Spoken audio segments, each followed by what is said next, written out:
गुप्ता साहब, good morning. बहुत बहुत स्वागत है आपका। धन्यवाद हमें समय देने के लिए। Sir, talk of the town है, कल जी एंटरटेनमेंट की एजीएम है और उसमें कुछ बड़े प्रस्ताव हैं जिन पर विचार होना है, जिन पर वोटिंग होनी है, और एसीएस की तरफ से आपने एक रिपोर्ट भी लिखी है। मैं जानना चाहता हूँ इन प्रस्तावों पर एसीएस का क्या व्यू है, क्या आपकी रिपोर्ट है, ज़रा उसके बारे में समझाएं और बताएं सर। नमस्कार। Thank you for having me on जी। Thank you sir. देखिए, एक मैं आपका कैप्शन देख रहा था तो उसमें आपने लिखा था कि एसीएस को उम्मीद है कि वैल्यूएशन बढ़ेगा। तो मैं ये क्लियर करना चाहता हूँ, एसीएस मार्केट प्राइस के बारे में कुछ बात नहीं करता है। एसीएस कोई भी प्रपोजल को उसकी मेरिट्स पे एग्जामिन करता है और हमने उसी तरह इस प्रपोजल को एग्जामिन किया है। हम लोग एक इंडिपेंडेंट हैं और हर प्रपोजल को हम इंडिपेंडेंटली उस प्रपोजल को एग्जामिन करते हैं। इसमें आपको पहले इस वक्त जी की पोजीशन देखनी पड़ेगी कि जी के साथ कितनी प्रॉब्लम नेगेटिव वाली चल रही थी। पहली प्रॉब्लम है कि इनका एक फेल्ड मर्जर हुआ जिसके वजह से काफी गवर्नेंस हुए। दूसरा, सेबी ने और एक्शन लिया जिसकी वजह से निगेटिविटी थी। और मार्केट में आज की डेट में मीडिया कंपनियों की सब जानते हैं क्या हालत चल रही है। कोई भी आप मीडिया कंपनी उठा लो, टीवी वाली कंपनी, सबके प्रॉब्लम चल रही है। अब जब ये प्रस्ताव आया कि ये हमको पैसा रेज करना है और वारंट्स के थ्रू प्रमोटर को देना है, तो हमारा सबसे पहला जो प्रॉमिस वो पॉइंट होता है, हम लोग वारंट्स को हमेशा ना करते हैं और स्पेशली प्रमोटर्स के वारंट को ना करते हैं। लेकिन हम कभी भी किसी पॉलिसी को आंख बंद करके अप्लाई नहीं करते हैं। अब आज की डेट में अगर जी को पैसा रेज करना है, जी को आगे बढ़ना है, तो उसको पैसे की जरूरत है। अब जब इतने निगेटिव सेंटीमेंट चल रहे हैं मार्केट में कि मीडिया कंपनी की हालत खराब है, प्रमोटर ने पिछला जो वो किया था, मर्जर किया था, फेल हो गया, तो इन सब निगेटिव फैक्टर के चलते हुए जी अगर पैसा मार्केट से जुटाना चाहेगी, चाहे पब्लिक इशू से, चाहे ओएफएस से, चाहे राइट इशू से या प्रेफरेंशियल ऑफर से, उसको लोग ज्यादा निचोड़ेंगे, वैल्यूएशन कम देंगे। दूसरी चीज ये है कि जो ये प्रपोजल आया तो इसको हमने एग्जामिन किया, तो ये प्रीमियम पे है। जो मार्केट प्राइस चल रहा है उससे 16-17% प्रीमियम पे है। मैंने आज का प्राइस नहीं देखा तो मैं ये नहीं बोल सकता, हमने रिपोर्ट बनाई थी उसका बताता हूँ। दूसरा, एक आप चीज इसमें ध्यान दीजिए कि जी में प्रमोटर की इक्विटी क्या है। जी में अभी प्रमोटर की इक्विटी 3 या 4% है और वो 3 या 4% से वो कंट्रोल में है। एक कॉन्सेप्ट होता है स्किन इन द गेम। तो जी के प्रमोटर की अगर आप देखें, आज स्किन इन द गेम नहीं है। अब जो आदमी अपनी स्किन इन द गेम लाने की कर रहा है, तो हमें फिर उसकी सिंसियरिटी लगती है कि उसकी सिंसियरिटी ज्यादा है। एक हम लोगों का पैरामीटर होता है एग्जामिन करने के, डाइल्यूशन। नाउ डाइल्यूशन का परमिट तब होता है जब प्रमोटर के पास अच्छी खासी इक्विटी हो और उसके बाद भी पब्लिक को डाइल्यूट हो रहा हो। मान लीजिए प्रमोटर के पास 60% इक्विटी है, प्रमोटर प्रेफरेंशियल ऑफर ले रहा है और जो पब्लिक की 40% है वो कम होकर 30% हो जाती है, तो हम मना करेंगे क्योंकि प्रमोटर के पास अच्छी वोटिंग पावर है और पब्लिक को दबा रहा है। यहाँ पे उल्टा है, पब्लिक के पास 96-97% है, प्रमोटर के पास 2% है। तो जो पब्लिक का डाइल्यूशन होगा ये इन इफेक्ट बेटर है क्योंकि प्रमोटर की स्किन इन द गेम आ रही है। तो बहुत सारे इन सब चीजों को देखते हुए हम लोगों ने ये सोचा कि पैसा आएगा, प्रमोटर की नेक होगी और प्रमोटर का कंट्रोल जो है उसके साथ साथ उसका इकोनॉमिक इंटरेस्ट भी होगा, उसका रिस्क भी होगी। आज की डेट पे आप देखें तो प्रमोटर के कोई फाइनेंशियल रिस्क नहीं क्योंकि उसका पैसा नहीं लगा हुआ है, तो पैसा लगा के वो रिस्क ले रहा है। तो हम्म। इसलिए ये सब चीजों को मद्देनजर रख के हम लोगों ने इस चीज पे हाँ किया। ठीक बात है।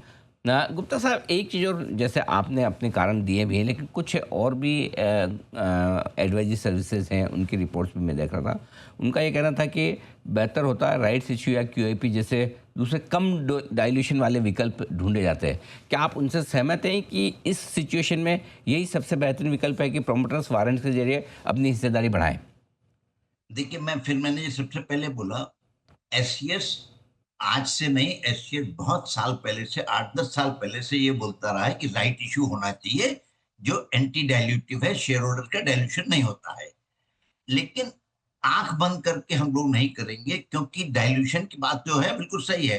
लेकिन आज की डेट पे जी पे जो राइट इश्यू आएगा, ये ₹126 पे प्रमोटर वारंट ले रहे हैं, ₹126 पे राइट इश्यू हो पाएगा? नहीं हो पाएगा। ₹100 पे हो पाएगा, क्योंकि शेयर ₹100 का चल रहा है, उस पे भी गारंटी नहीं है 100 पे हो पाएगा। नाउ इस तरह की रिस्क में अब आप देखिए, अगर मान लीजिए ₹100 पे या ₹110 पे राइट इश्यू करते और 110 पे राइट इश्यू करते, प्रमोटर वो पब्लिक पैसा नहीं लगाती और प्रमोटर सारे राइट इश्यू को सब्सक्राइब कर लेते, तो 126 की जगह 110 पे या ₹100 पे राइट इश्यू जाता। तब ये फिर लगता कि प्रमोटर ने इस तरह का मैनिपुलेशन करके राइट इश्यू का प्राइस रखा है कि इन्वेस्टर के लिए इंटरेस्टेड नहीं था, तो प्रमोटर ने सारा ले लिया। तो मैं बोल रहा हूं कि मैंने सारी चीजें एग्जामिन किया है, डाइल्यूशन को प्रमोट। दूसरा जो होता है कि वारंट्स में 25% पहले आता है और बाद में आता है, तो आप उसका भी अगर हिसाब लगा लेंगे, इंटरेस्ट को भी कैलकुलेट कर लेंगे, तब भी ये प्रेजेंट प्राइस से बेटर है। यहाँ से जैसे सेबी का जो फॉर्मूला है फ्लोर प्राइस उससे 12% के आसपास की प्रीमियम है। 1 जुलाई को जब ऐलान किया था वहाँ से 16-17% के आसपास की प्रीमियम है।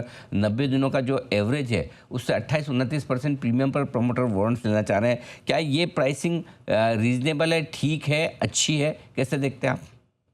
देखिए, मैंने फिर बोला कि हम ये बिल्कुल नहीं बता सकते कि ये अच्छी है या बुरी है।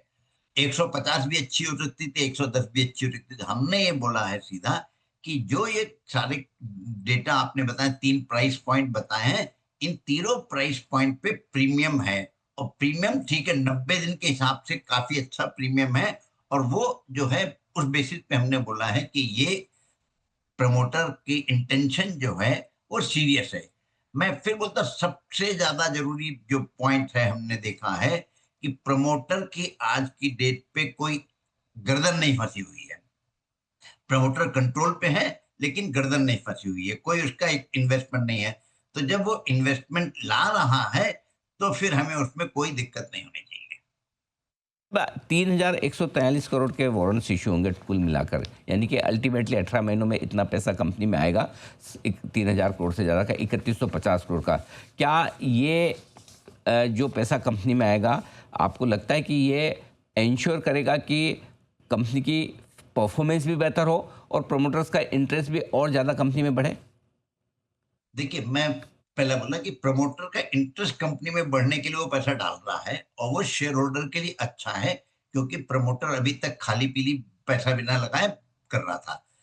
अब कंपनी की परफॉर्मेंस कैसी होगी, ये हम बाहर बैठे हुए नहीं बता सकते। ये तो बोर्ड में जो लोग होते हैं, उनको मालूम होता है कि विज़न क्या है उनका, क्या करने वाले हैं, और फिर ये तो फ्यूचर की बात है, भविष्य की बात है कि कैसा होगा।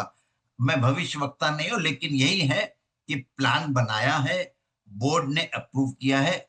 एससीएस में बैठे लोगों का, या जो हमने रिपोर्ट बनाई है, हमको बिल्कुल भी ये आइडिया नहीं कि बोर्ड में क्या डिस्कस हुआ, कैसा प्लान है, पैसा कहाँ जाएगा। हाँ, ये बात ज़रूरी है कि सेबी के नियम के हिसाब से जो भी पैसा रेज़ किया जाएगा, उसका क्या यूज़ हो रहा है, उसको एक चार्टर्ड अकाउंटेंट फर्म सेबी के नियम के हिसाब से मॉनिटर करेगी। बिल्कुल परफेक्ट। एक एक चीज़ और बताएं सर आखिरी में कि क्या फिर ऐसे में एससीएस की क्या सलाह होगी, चाहे वो इंस्टीट्यूशनल शेयर होल्डर्स हो या फिर रिटेल शेयर होल्डर्स, क्या सारे प्रस्ताव के पक्ष में उन्हें वोट करना चाहिए? देखिए, हमने अपनी रिपोर्ट निकाल दी। रिपोर्ट में हमने बोला है कि शेयर होल्डर्स को, जो हमारे हिसाब से हमें लगता है कि जो कंपनी का प्रस्ताव है, वो सपोर्ट करने के लिए उसको वोट करना चाहिए। अब ये हर इन्वेस्टर का अपना होता है, क्योंकि हम लोग बोलते हैं जो हमारी सलाह है, वो आप उसको बिल्कुल आँख बंद करके मत करिए। आप हमारी सलाह को देखिए, अपनी रिसर्च देखिए, और एक वोट कीजिए, डिसाइड कीजिए। सिर्फ़ हमारी सलाह के बेसिस पे नहीं चलिए, क्योंकि वो सही नहीं होगा। क्योंकि मैं आपको एक एग्जांपल देता हूँ कि एक शेयर होल्डर के पास 100 शेयर हैं, और एक शेयर होल्डर के पास 10 करोड़ शेयर हैं। ना हमारी सलाह जो है वो एक वाले के लिए भी सही है और 100 करोड़ वाले के लिए भी सही है। तो उनको अपने हिसाब से कि उनकी क्या फाइनेंशियल पोजीशन है, उनका क्या पॉलिसी है, उसके हिसाब से डिसीजन लेना पड़ेगा। तो राय एससीएस की तरफ से साफ है, वो प्रस्ताव के पक्ष में, लेकिन आप अपना वोट करने के पहले बिल्कुल अपना खुद का भी एक निर्णय लेकर उसके बाद आगे बढ़ें। ये राय है गुप्ता साहब की। गुप्ता साहब बहुत बहुत धन्यवाद, आपने समय दिया और विस्तार से आपने अपनी रिपोर्ट पर हमारे दर्शकों को पूरी इंसाइट भी दी और बताया भी और समझाया भी कि क्यों आपने ये रिपोर्ट जी एंटरटेनमेंट में जो प्रस्ताव है उनके पक्ष में वोट करने के लिए दी। Thank you so much sir, बहुत बहुत शुक्रिया आपका। तो ये थे जी.एन. गुप्ता साहब, एसीएस, जो जानी मानी एडवाइजरी फर्म है जो बड़े मुद्दों पर कॉर्पोरेट्स को और शेयर होल्डर्स को एडवाइस करती है कि उन्हें किस तरह से वोटिंग करनी चाहिए। जी एंटरटेनमेंट इसकी एजीएम है कल, और आप भी इस एजीएम में अगर आप शेयर धारक हैं तो आप वोट कर सकते हैं और जो राय आपके सामने है वो आप देख सकते हैं और खुद आप अपना मन बनाकर वोट कर सकते हैं। कल 4 बजे का कल का समय है इस पर, और अगर आप रिमोट ई वोटिंग करना चाहते हैं तो भी आप कर सकते हैं, जिसके लिए ऑलरेडी लाइंस खुली हुई हैं। एक डिस्क्लेमर स्टैंडर्ड आपके सामने आई है, जी बिजनेस और जी मीडिया दोनों ही जी ग्रुप का हिस्सा है, और ऐसे में आप किसी भी तरह का डिसीजन, किसी भी तरह का निवेश करने के पहले अपने एडवाइजर से राय सलाह ज़रूर ले लें।